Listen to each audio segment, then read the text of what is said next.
Welcome to Living in Beauty. It's Friday, February 24th, 2017, and we've been at the St. Andrews State Park Campground in Panama City, Florida for almost a week. This place has the most beautiful beach we have seen since we left Coronado when we sold our house last year.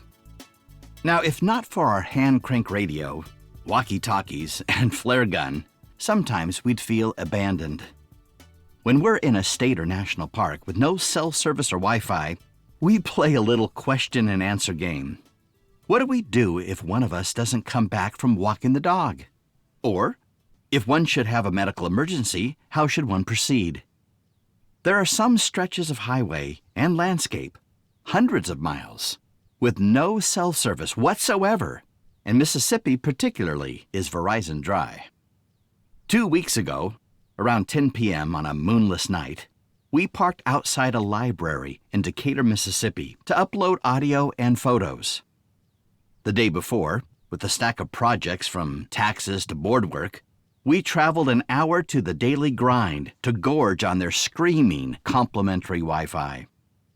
Anyone who lives full-time on the road understands the daily challenge of connectivity. We're frustrated that mobile digital services haven't managed to engineer product to keep up with the mobility needs of its users. When we started Living in Beauty, we were prepared to tangle with the fickle blessings and curses of the cell tower gods, but less prepared for the anxiety of managing our data allowances. Now, it's not like we can drive through Usage R Us and grab a bucket of data and fries. No, our service provider expects us to know in advance how much data we will consume for the month, or else suffer severe penalties. Until a couple of months ago, carryover data wasn't even an option. Back in July 2016, just before Verizon offered throttling, once we consumed our paid data, we were charged over $500 for excessive usage. To avoid such penalties, we use Yelp to find camp locations that offer Wi-Fi or are near libraries, coffee shops, restaurants, places where we can hitch a ride. It's also called piggybacking, mooching, squatting. Oh yes, we do that in the beast. After hours, we turn off our lights and pull into shadowy parking lots to hunker down over our computers, checking email, write, or upload audio. And yes, we think we're a little old for this kind of excitement. I mean, people have even been arrested for this. In Tahoe, we watched young locals on dirt bikes pop the curb, whip out their computer for a quickie upload, and skip out within seconds, looking over their shoulder. When a police car made a slow drive-by, I started rehearsing my "hello, officer" speech. If your internet usage is light, just email and maybe an occasional check on stock or weather forecast, you probably have no idea how difficult it is to access up to 40 gigabytes or more a month while on the road. Carmen's blog, writing projects, and voiceover biz are data-heavy with research and photo and video. And her audio uploads can be a hefty 2 gigabytes. Also, through online video teleconferencing, I'm able to serve on a committee in San Diego. And I prepare for those conferences by studying hours of video presentations. LIB is a paperless journey, so our travel plans and knowledge of our current and future whereabouts are dependent on content we find on our favorite sources and RV blogs. And even though our LIB lifestyle has significantly lowered our carbon footprint, our data and cell service needs have remained the same as they always were when we lived in a house, but costs much, much more. Efforts to control and pull back our data began early when we installed Trip Mode software. Trip Mode allows you to turn off selected data usage on applications when we're on a wireless cell network. It also tattles. It tells us who, what, when, where, and why data is being chewed up. We also installed Bandwidth Plus software, which visually monitors and reports how much overall data is being used in the moment.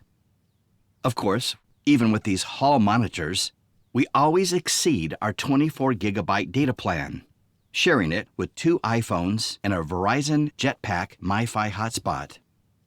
Through painful diligence, we limited our consumption, time on social media, shopping, uploading photos and video to the cloud, never watching video, and avoiding sites that force video on you through ads and promotions. Also reserving film as a rare treat, sending fewer texts and photos to friends and family. And we'd still run out of data within 2 to 3 weeks and get throttled down to an unbearable speed. Of course, Verizon consistently offered opportunities to increase our data usage, but we were already exceeding our budget for data.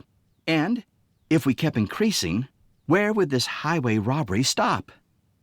We had to set limits. Send the message that we will not be abused. The best solution was to be an avid hunter-gatherers of free Wi-Fi. Then, one day last week, while digging through the ashes of Carmen's father's house, an unusual thing happened. I received a text from Verizon in a locale that usually has no cell service at all. And instantly, everything changed.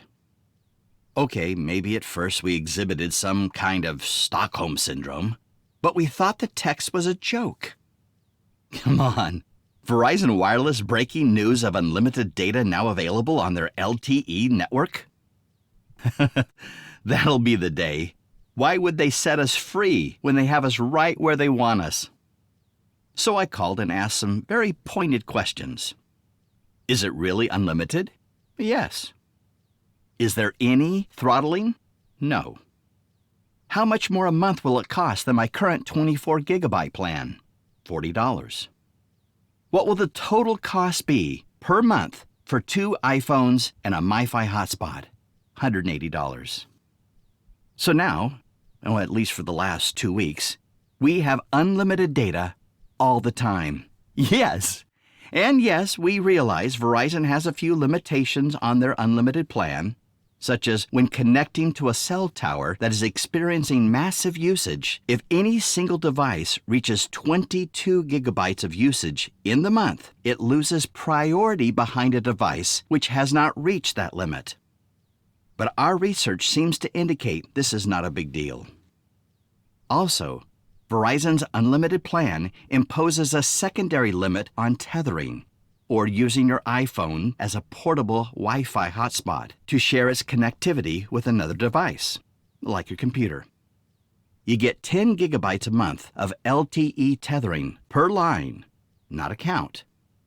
And then after that, your tethering drops to 3G speeds. But since we pay a monthly fee of $20 for a Jetpack MiFi, we do not use our iPhones as hotspots, so this limitation does not apply to us. Except for the few times when we're in a place that has no cell service, like Tellico Plains, Tennessee, or Conehatta, Mississippi, and Carmen's Happy Place in the Anza-Borrego Desert, we're good to go. And as more state and national parks increase connectivity, we are vastly more capable than we were just 2 weeks ago to travel wherever we want and stay wherever we want, with much more confidence that we can download, upload, research, and write. Simply be ourselves without having to squat in library parking lots. Our next step is to research and purchase a cell service booster so we can get better coverage in remote places. Stay tuned for another post on that topic. Just when we thought this LIB thing couldn't or wouldn't get any better, it did. Well, that's it for another blog post.